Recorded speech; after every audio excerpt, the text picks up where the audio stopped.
thing is, with English artists, like, they look at what you're about, you know what I mean? If you ain't got the right haircut, then you're not right for me. And if you ain't wearing the right pants, you're not right for me. And if you've got a pair of trainers on, you're not right. The Manchester thing was the fact that when we seen the Stone Roses, we thought, yeah, well, we can do that. And we can be in a band. He has already been doing it. So we just thought, well, if they can do it, we can do it. You know. It was an inspiration to start yourself in there. Yeah. Oh, to me, the essentials.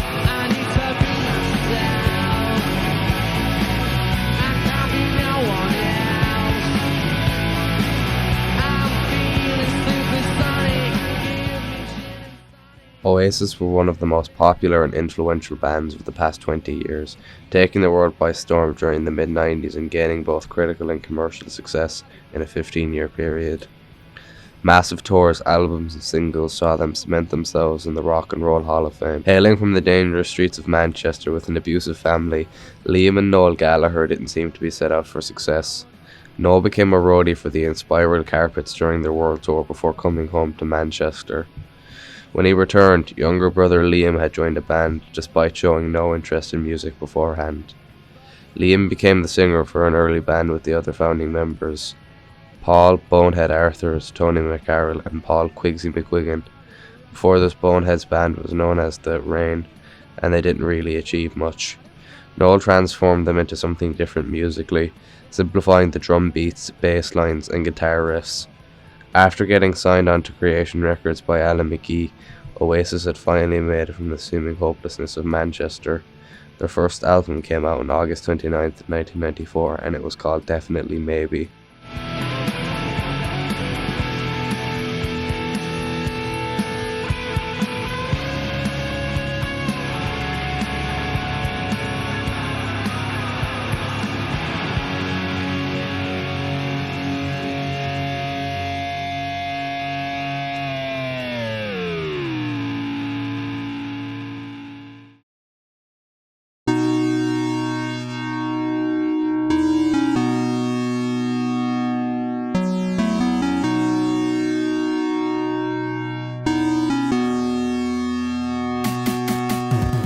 If there was a song to understand Oasis and kick in the door for people who haven't listened to them, it would be Rock and Roll Star. It features Liam's signature high, nasally voice, singing in an angry manner. Noel and Bonehead play incredibly loud, thrashing and simplistic guitars, which hit very hard and are very memorable. The guitars are so loud you can't even hear the bass. The drumming is quite loud, punky and unrefined, which fits perfectly from Tony McCarroll. The lyrics are a rant about the life the Gallaghers probably dreamed of, being big stars for their music and not being able to handle the new lifestyle, all in a short verse which features the iconic. Overall, it's a definitive Oasis song and just really good, well, rock and roll. My only issue with the song is that I think it could use with being cut down by a few minutes. The last few minutes of Liam shouting are quite annoying and I don't think it needed to be there.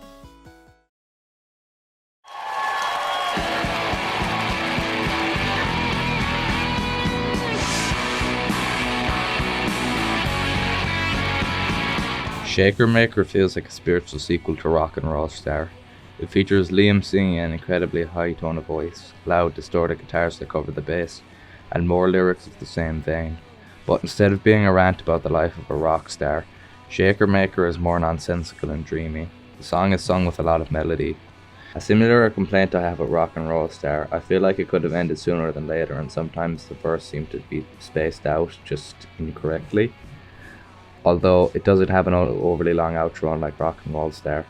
So overall it's a good song, one of my favourites off the album and from Oasis.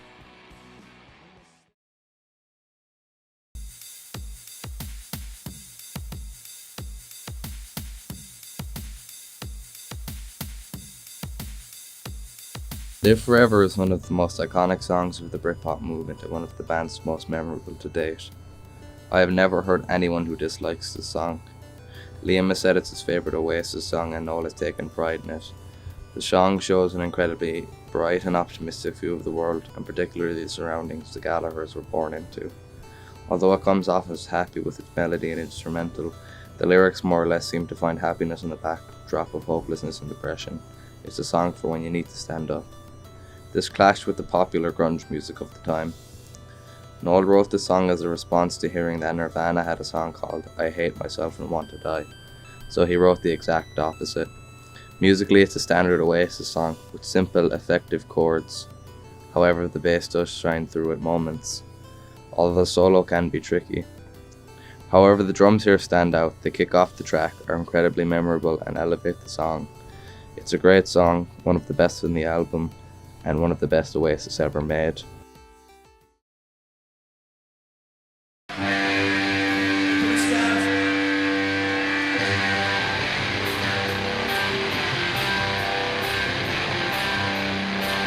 I once read a review claiming Definitely Maybe had two songs that everyone skips, Up in the Sky being one of them. And if there was a weakest track on this record, it is Up in the Sky. It's still a good song though, and that stands to the quality of this album. Up in the Sky is a very upbeat, jingly song. The guitars here kind of sound like tape being peeled, so the song has an out there aesthetic. The lyrics paint a rather optimistic picture of people learning to fly, and Liam sings it in an incredibly high manner, like higher than usual. So while I don't have a lot to say about this track, it's still a solid song.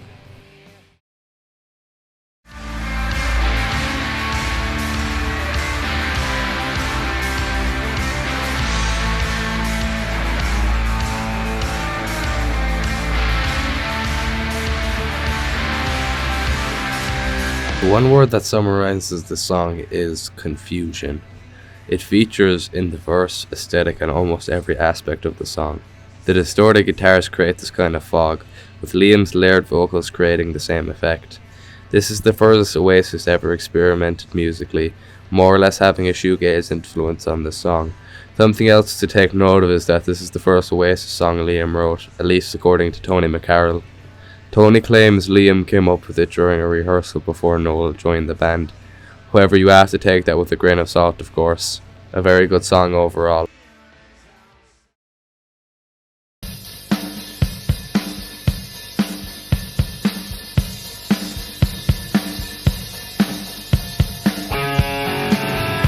Supersonic is a powerful beast of a song.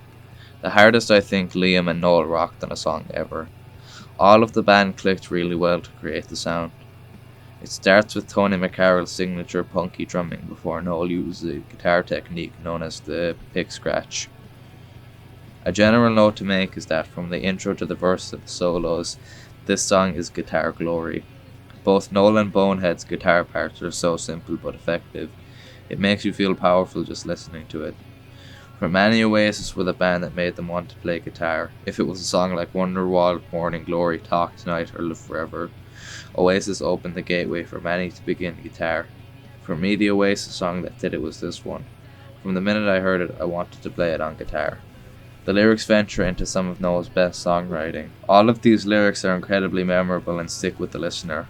The one downside is that Quigsy never gets a moment to shine over the guitars. This was Oasis's first single, and the story behind it is actually quite funny. Oasis had only recently been signed to Creation Records and were straining to put out a new single. While the rest of the band were sent out to get a Chinese, Noel went into another room in the studio and wrote Supersonic in that time period. When the rest got back and heard about it, they went into the studio and recorded it all in one night. It was a song that took Oasis from up-and-comers to giants, waiting to grow more and more.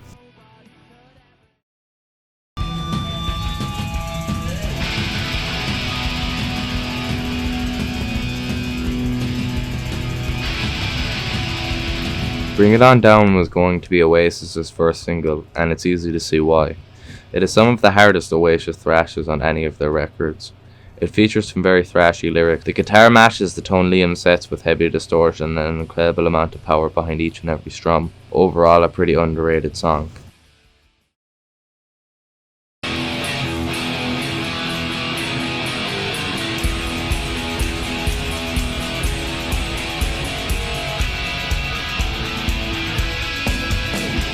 This is probably the most rebellious Oasis get on this album. The song is about the feeling I would assume Liam and Noel got growing up in a place like Manchester. The feeling of having nothing in life, being poor and on welfare, but your one escape is drinking and smoking. Both of them just help you forget what's going on around you. Lyrically, this has to be one of my favourite Oasis songs. The guitars pound harder on this one, with a sort of buzzing going on in the background. It creates this incredibly heavy sound along with the drums that make this song so effective. Overall, a top tier song and one of my favourites from Oasis, and definitely maybe.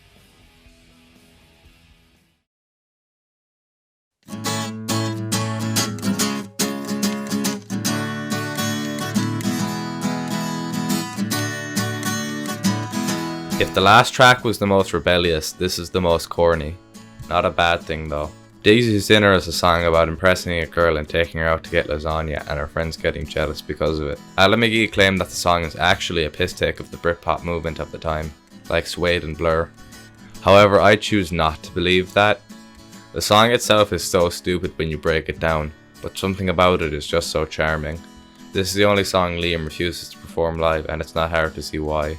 The song doesn't rock as hard as most of the album, but it's still really enjoyable.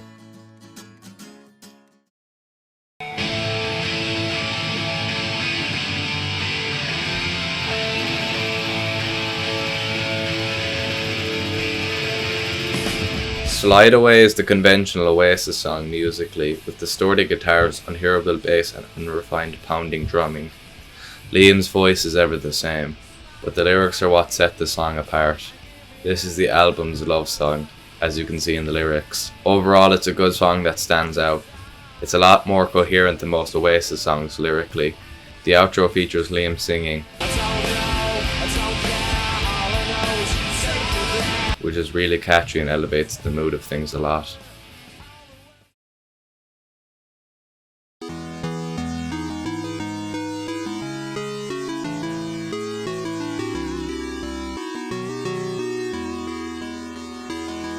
The After Party. Calming down after the noise and rock and roll of Definitely Maybe is over. The song is about Noel's then girlfriend before he got famous. She was annoyed at his guitar playing and left him, thinking he'd getting nowhere. The song is from her perspective though, but it perfectly describes life in retirement and a hatred for youth that one used to mirror. The song is a very stripped down acoustic song that seems to be played off tune to create a riffy guitar sound. It's the perfect end to the roller coaster. So that was Definitely Maybe. It's one of my favourite albums of all time and it has had a huge influence.